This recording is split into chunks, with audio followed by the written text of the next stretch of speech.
Trust me, the sound quality of JBL Flip 7 Bluetooth speaker is outstanding. So whether you want to pair and connect it to your Android phone like Samsung Galaxy, Motorola, Xiaomi, Google Pixel, or with your Android tablet, here is the setup process that you can follow with or without the app.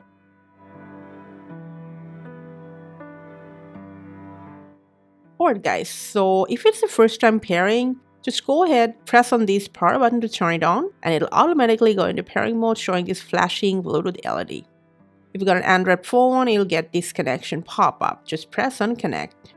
Now you may or may not download the app when prompted, doesn't matter, it'll pair all the way. Now just in case, if there is no pairing pop-up, or maybe it's already connected to any other device when I connect with another device like a tablet, you can manually take it into pairing mode by pressing once on this Bluetooth button. On your Android phone, you can just go ahead, open up settings, from there to your Bluetooth settings. And in the nearby devices list, JBL Flip 7's name will pop up, just tap on pair. And if there is any pairing pop-up on Android, you usually get that, just tap on pair, that's it. If you got any tablet, you want to pair it with it, the process is exactly the same.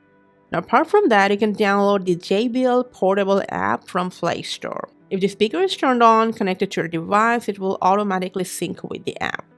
Although it's not mandatory, but if you want to explore some customization settings to boost up your sound experience, you can just go ahead, set it up according to your own preference. And that's it for this video. Enjoy your newly connected JBL Flip 7 with your favorite Android.